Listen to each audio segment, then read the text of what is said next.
Seja bem-vindo ao canal Os Grandes Avivalistas Atuais. Aqui é o pastor Gilson Soares, da Igreja Boas Novas em Guarabira, fazendo as locuções das mensagens do reverendo Kent Reagan.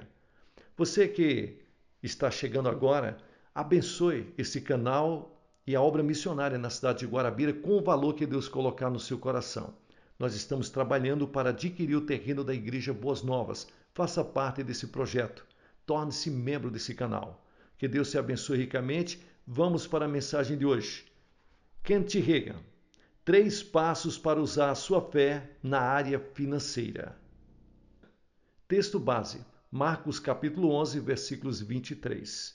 Porque, em verdade eu vos digo que, qualquer que disser a este monte, ergue-te e lança-te no mar, e não duvidar em seu coração, mas crê que se fará aquilo que diz, tudo o que disser lhe será feito. Provérbios capítulo 6, versículos 2. Enredasse-te com as palavras da tua boca, prendesse-te com as palavras da tua boca. A Bíblia garante que Deus deseja que seus filhos prosperem. Terceira Epístola de João, capítulo 1, versículos 2. Ele proveu para que cada um de nós tenha suas necessidades supridas e desfrute prosperidade. Há alguns segredos para nos apropriarmos das promessas divinas. Em 1949, depois que deixei a última igreja que pastoreei, antes de começar o ministério itinerante, Deus me deu uma revelação sobre a fé aplicada às finanças. Eu estava buscando o Senhor porque nossas necessidades não estavam sendo atendidas. Em Isaías capítulo 1, versículos 19, é dito que, se quiserdes e me ouvirdes, comereis o melhor desta terra. Mas tínhamos certeza que não estávamos comendo o melhor da terra. Questionei o Senhor, já que estava eu sendo obediente ao fazer o que ele me havia ordenado. E ele me respondeu o seguinte: você está qualificado no aspecto da obediência, mas não quanto ao querer. Logo, você está desqualificado. Eu fiz os ajustes necessários em meu espírito imediatamente. Assim, a partir disso, soube que estava querendo e obedecendo ao Senhor. Você deve renovar a mente com a palavra de Deus para receber as bênçãos do Senhor. Depois que passei a querer sua vontade, o Senhor ainda teve de mudar minha maneira de pensar. Em minha denominação, sempre cremos que seria a vontade de Deus que fôssemos pobres e nada tivéssemos. Então, tive de renovar minha mente com o que a palavra assevera sobre prosperidade. Assim, o Altíssimo me ensinou a não orar a respeito de finanças da forma como eu estava fazendo. Outrora, quando uma necessidade surgia, sempre orávamos de outra maneira. Porém, continuávamos em dificuldades financeiras. O Senhor disse que eu deveria pedir em nome de Jesus tudo o que necessitasse, que deveria ordenar a Satanás que tirasse suas mãos de minhas finanças e solicitar aos espíritos ministradores que trouxessem o dinheiro necessário. Essa foi a revelação que recebi do Senhor sobre fé atuando na área financeira. A fé opera dessa mesma maneira em qualquer outra área. Precisei usar a fé para ser salvo. Levantei-me de um leito de enfermidade por crer e agi de acordo com o texto bíblico em Marcos, capítulo 11, versículos 23 e 24. Contudo, até que eu recebesse a revelação da fé aplicada às finanças e aprendesse a liberá-la nessa área, não sabia como ter minhas necessidades supridas. A fé, ela age através do ato de dizer. O ato de dizer faz parte da fé. Em Marcos capítulo 11, versículos 23, lemos que qualquer que disser e não duvidar em seu coração, mas crê que se fará aquilo que diz, tudo o que disser lhe será feito. O que lhes será feito? Tudo o que disser. Agora analise Provérbios capítulo 6, versículos 2. Enredaste-te com as palavras da tua boca, prendeste-te com as palavras da tua boca. Nas notas de rodapé da minha Bíblia há uma observação sobre esse versículo. Você ficará cativo com as palavras de sua boca. Se falar algo errado, como resultado, ficará preso. O que disser poderá liberá-lo ou enredá-lo.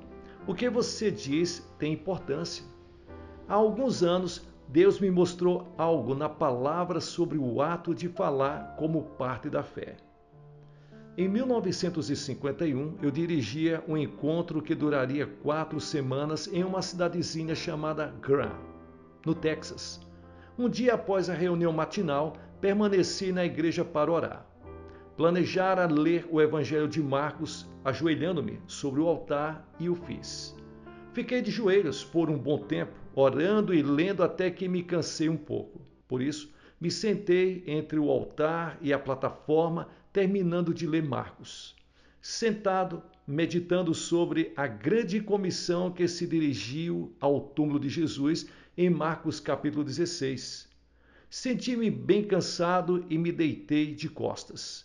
Permaneci deitado com as mãos à cabeça, olhando fixamente para o teto com a mente aquietada. Subitamente dentro de mim, em meu espírito, ouvi as seguintes palavras. Você notou em Marcos capítulo 11, versículos 23, que o verbo dizer aparece 3 vezes, enquanto crer aparece apenas uma vez? Me sentei imediatamente e respondi que não. Eu não havia notado isso. Eu já havia pregado sobre esse versículo, mencionara muitas e muitas vezes essa passagem, mas não notei. Voltei-me então para as páginas da minha Bíblia, detendo-me em Marcos capítulo 11, reli Marcos capítulo 11, versículos 23, que diz: Porque, em verdade eu vos digo que, qualquer que disser a este monte, ergue-te e lança-te ao mar, e não duvidar em seu coração, mas crê que se fará aquilo que diz, tudo o que disser lhe será feito. Veja, porque em verdade eu vos digo. Você não deve contar esse verbo, pois o sujeito dele é Jesus. Contei nos dedos e percebi que o verbo crer é mencionado uma vez, enquanto dizer 3 vezes. Disser, diz e disser. Aparece 3 vezes esses verbos. Eu declarei em voz audível ao Senhor: está certo, nunca notei isto antes. Então, dentro de mim, em meu espírito, ouvi as seguintes palavras: meu povo não tem falhado em relação ao crer. Eles aprenderam a crer e a ter fé. Eles estão falhando quanto ao que dizem. Você terá de pregar e ensinar 3 vezes mais sobre o falar como parte atuante na fé, do que tem ensinado a respeito de crer, a fim de que os cristãos percebam isso. Isso faz sentido. A palavra tem muito para ensinar sobre o que falamos. Romanos capítulo 10, versículos 8 diz: A palavra está junto de ti, na tua boca e no teu coração. Esta é a palavra da fé que pregamos. Crer e confessar traz resultados. Para que a palavra haja em seu favor, ela deve estar em sua boca e em seu coração. Não pode estar apenas em sua boca.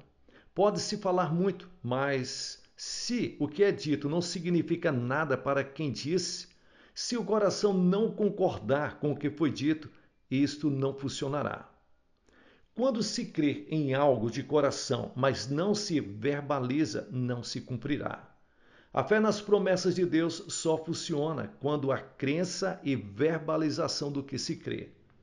A Bíblia também garante: e temos, portanto, o mesmo espírito de fé, como está escrito, cri, por isso falei. Nós cremos também, por isso também falamos. 2 Coríntios capítulo 4, versículos 13. Note que foi dito, temos, e não tentamos ter. Também não está escrito, oramos para ter. Nós já temos fé. Se você foi salvo, também tem esse espírito de fé. Uma vez que temos esse espírito de fé, devemos anunciar o que cremos. Nunca fale sobre fracassos. Nunca fale sobre derrotas. Eu não sei quanto a você, mas não creio em derrota. Creio em vitória. Louvado seja Deus. Se você falar sobre suas tribulações, dificuldades, sobre sua falta de fé, falta de dinheiro, sua fé vai simplesmente secar. Porém, se você falar sobre seu maravilhoso Pai Celestial, se falar sobre a palavra, sua fé dará um salto. Louvado seja Deus para sempre. Se você ficar falando de enfermidades, a enfermidade o acabará atingindo. Se ficar falando sobre dúvidas, suas dúvidas serão fortalecidas e você destruirá a sua fé. Se ficar reclamando de falta de dinheiro, o dinheiro não chegará a você. É preciso aprender isso. Se crermos de coração no que a Bíblia afirma e confessarmos com a nossa boca, a palavra do Senhor se cumprirá. Como eu disse, nos primeiros anos do meu ministério eu não tinha resultado algum na área financeira. Compreendia a fé agindo na cura, mas, ao mesmo tempo, nada entendia sobre como fazer a fé funcionar no campo financeiro. Mas, graças a Deus, Ele me mostrou como me apropriar do que me pertence em Cristo. O Pai Celeste me deu a compreensão de como fazer a fé intervir nas finanças e disse-me para reivindicar aquilo de que eu necessitava. Refiro-me a reivindicar o que a palavra diz que é nosso, não a algo que não nos pertence. Alguém poderia dizer, bem, eu vou reivindicar 10 milhões de poços de petróleo. Deus não lhes prometeu isso. Você deve crer e confessar com a palavra de Deus em sua boca. Você deve colocar a palavra de Deus na sua boca, aquilo que a Bíblia diz. Não ultrapasse o acordo, o que está escrito. Falo sobre reivindicar o que a Bíblia garante ser nosso. É errado reivindicar o novo nascimento? É errado reivindicar o batismo com o Espírito Santo? É errado reivindicar a resposta de uma oração se Deus prometeu respondeu a você? Não, porque a palavra revela: o meu Deus, segundo as suas riquezas, suprirá as vossas necessidades em glória por Cristo Jesus. Filipenses capítulo 4 e o versículo 19. Ao crermos e confessarmos, fundamentados na Escritura, poderemos nos apropriar daquilo que nos pertence em Cristo Jesus. Então, mediante o conhecimento que Deus me mostrou, comecei a falar aos pastores sobre a revelação da fé aplicada às finanças que eu recebera do Senhor. Muitos pastores diziam, bem, isso funciona para você porque você tem um ministério itinerante, mas não para um pastor de igreja local. É verdade que eu não recebera a revelação enquanto pastoreava uma igreja. Eu já estava no ministério itinerante quando recebi esse entendimento. Então eu disse a Deus, Senhor, eu creio que tu disseste que aquela igreja que pastoreei seria a última que eu lideraria. Mas se o Senhor pudesse, de alguma maneira, colocar-me como pastor temporariamente, eu gostaria. Porque eu queria comprovar essa revelação. Estava dirigindo um encontro durante 7 semanas em Dallas, no ano de 1953, quando o pastor me disse, irmão Kenneth Hagin, estarei ausente durante o verão. O senhor poderia ficar aqui para pastorear esta igreja? O co-pastor cuidará das visitas e dos demais trabalhos. Tudo o que tem a fazer é pregar no domingo pela manhã e à noite, e nos cultos noturnos de terça e sexta-feira. Um evangelista virá no início do verão, mas enquanto isso não acontece, o Senhor terá de pregar. Eu respondi ao pastor que oraria a respeito. Orei sobre o assunto e Deus esclareceu. Eis aí a sua oportunidade. Você terá 3 meses para pastorear. Então eu disse, certo. Também continuarei com as reuniões matinais de fé, de segunda a sexta-feira, durante todo o verão. Realizei reuniões matinais naquela igreja durante 23 semanas, exceto aos sábados, e nunca consegui concluir tudo o que tinha para dizer sobre fé. não se consegue esgotar o assunto a respeito da fé. Eu e minha família chegamos a Dallas no último domingo de maio, um domingo anterior à saída do pastor. Ele estimulara o povo a ser fiel e a continuar a dar os dízimos. Eu, sentado, observei silenciosamente, exercitando minha fé a favor das finanças da igreja. Eu orava. Reivindico que, quando esse pastor chegar, no final do verão, todas as contas tenham sido pagas e nós estejamos com saldo positivo e não no vermelho. Satanás, tire as mãos de nosso dinheiro. Espíritos ministradores, façam o dinheiro vir. Durante todo o verão, não orei outra vez pelas finanças. Eu já o fiz uma vez. Eu colocara em prática o que Deus havia me ensinado. Basta que isso seja feito uma vez. Sempre que você pensar no assunto, apenas louve a Deus pela resposta. O pastor daquela igreja tinha um programa de rádio, que era transmitido todos os dias, inclusive aos sábados. Não era um programa da igreja, era dele. Mas pelo fato de o programa ser transmitido diretamente da igreja, as pessoas pensavam que era custeado pela congregação. Por isso, o pastor não recebia ajuda financeira dos ouvintes e encontrava-se em dificuldades financeiras. Pode não parecer muito hoje, mas há 40 anos atrás, 3.750 dólares era muito dinheiro. Essa era a quantia que o pastor estava devendo pelo programa. A emissora já o informara de que o pastor teria de pagar, caso contrário, a emissora seria obrigada a cancelar o programa dele. O pagamento seria semanal. Aquele ministro do Evangelho não poderia continuar devendo. Como eu já estava dirigindo as reuniões daquela igreja nas últimas 7 semanas, conhecia a política financeira da congregação e como recolhiam as ofertas para o programa. O conselho da igreja decidira que fariam o levantamento da oferta para o programa na terça à noite, com ou sem reunião de avivamento. Durante aquelas 7 semanas de reuniões de avivamento, percebi que eles nunca levavam menos de 45 minutos, às vezes até 1h30, nas terças-feiras à noite, pedindo a oferta para o programa. Eu ainda pregava depois disso. Durante a transmissão do programa, o pastor e seus auxiliares sempre comentavam a respeito do problema financeiro. Poderemos não estar aqui na próxima semana, então envie seu dinheiro imediatamente. Mas quem enviaria dinheiro para um programa que deixaria de ir ao ar na semana seguinte? Por isso, reivindiquei também o dinheiro necessário para arcar com as despesas do programa.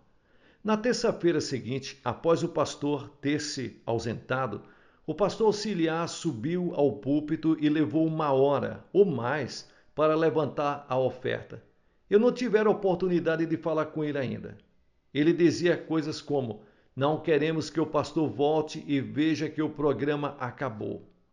Com todo esse discurso, ele obteve apenas a quantia para o pagamento das despesas daquela semana e mais 10 dólares, além dos 3.750 que seriam necessários. Mais tarde eu disse a ele: querido irmão, não faça mais isso. Eu estava incumbido de dirigir a igreja, por isso falei com ele. Não diga mais pelo rádio, sairemos do ar. Apenas haja como se tivesse muito dinheiro. Mas e se eu dirigir essas reuniões e não fizer isso? Como é que as pessoas vão contribuir? Ele perguntou. Se elas não contribuírem, eu pagarei. Para ser sincero, eu não tinha dinheiro suficiente nem para comprar uma galinha velha para fazer um almoço, mas eu estava cheio de fé. Eu disse, eu pagarei, porque eu sabia que na verdade eu não ia pagar coisa alguma, Deus ia enviar o dinheiro. Ele disse, está certo, eu vou agir assim. Você está no comando agora. Tudo bem, na próxima terça-feira à noite você gastará o menor tempo possível com as ofertas. Apenas diga, como vocês sabem, terça à noite fazemos a oferta para o programa de rádio do nosso pastor. Vamos recolhê-la agora. Quando estiver transmitindo o programa, não diga que sairão do ar. Apenas haja como se fosse transmiti-lo para sempre. Estimule as pessoas a contribuírem porque precisam fazê-lo. Elas precisam fazer isso, porque fazendo isto elas serão abençoadas. Encoraje as pessoas a enviar o dinheiro para pagar e manter o programa. Essa é a sua parte, Deus proverá. A igreja tinha o que eles chamavam de pastor radiofônico. Eu não sei por que eles o chamavam assim. Ele nunca pregava. Só respondia às cartas. Um dia ele me abordou dizendo: Irmão Kenneth Hagin, isso ultrapassa tudo o que já vi até hoje. As cartas duplicaram, assim como as ofertas.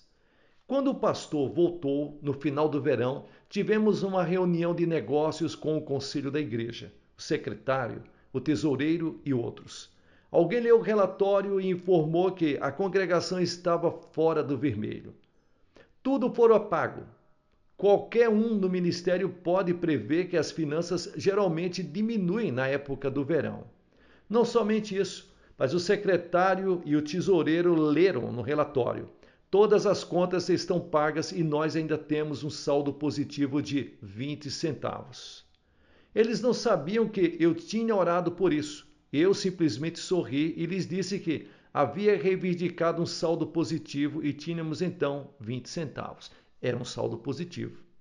O pastor confessou: Você não entende, irmão Kenneth Hagin. Isto é um milagre. Pergunte aos membros do conselho. Esta é a primeira vez que estamos com saldo positivo no verão. Tínhamos um fundo de reserva que sempre era usado nesse período. Estou aqui há 8 anos e nunca na história da igreja operamos com saldo positivo nesta época do ano. Eu havia orado apenas uma vez, reivindiquei apenas uma única vez que saíssemos do vermelho e não voltei a orar por isso o resto do tempo. Devemos ter convicção no coração no momento da oração. Alguém poderia dizer: eu gostaria que isso funcionasse para mim. Não funciona só porque alguém quer. Se fosse assim, todos iriam conseguir. Primeiro é necessário que haja convicção. Não haverá êxito apenas quando se decide: bem, eu vou tentar. O irmão Kenneth Hagin disse para fazer isso e por isso eu vou fazer. Não funciona dessa maneira. Coloque a palavra de Deus no coração. Obtenha a revelação em seu espírito. Tenha convicção no coração e então declare. Assim vai funcionar. A palavra funciona. Diga em voz audível: a palavra de Deus funciona para mim e eu sou um praticante da palavra de Deus, não apenas ouvinte. Mas não funcionará se você disser a palavra sem ter fé no coração. A fé, por sua vez, só acontecerá como resultado de sua meditação na palavra, até que ela se torne realidade dentro de você. Então você poderá exercer fé na área financeira e dizer com a boca aquilo que crê no coração. Assim, os resultados virão. Que Deus abençoe. É assim que funciona, quando você coloca a palavra de Deus para funcionar da forma certa, agindo conforme esses 3 passos para liberar sua fé na área financeira. Que Deus abençoe a todos vocês poderosamente em nome de Jesus. Pessoal, aqui é o pastor Gilson Soares, da Igreja Boas Novas em Guarabira, fazendo aqui as locuções das mensagens do reverendo Kenneth Hagin. Você que chegou até o final, dê um like para abençoar esse canal. Compartilhe com outras pessoas, a informação é muito importante. Compartilhe com seus amigos, compartilhe com seus irmãos e irmãs de igreja, compartilhe com a sua família, compartilhe. E ouça essa mensagem várias e várias vezes para que você venha a tomar posse dessa palavra. Você vai perceber coisas que você não percebeu da primeira vez. Amém? Contribua com a sua melhor oferta. A Bíblia diz que é dando o que você recebe, é plantando o que você vai colher. Dai e ser-vos-á dado boa medida, recalcada, sacudida, transbordante, generosamente vos darão. Dê. Coloque os princípios da palavra de Deus em prática e você vai se surpreender. Deus vai te abençoar poderosamente. Nós estamos trabalhando para adquirir o terreno da Igreja Boas Novas em Guarabira. Faça parte desse projeto através da chave Pix ou do número da conta que aparece na descrição. Fique com Deus. Diga de onde você está nos acompanhando. Sucesso na sua caminhada.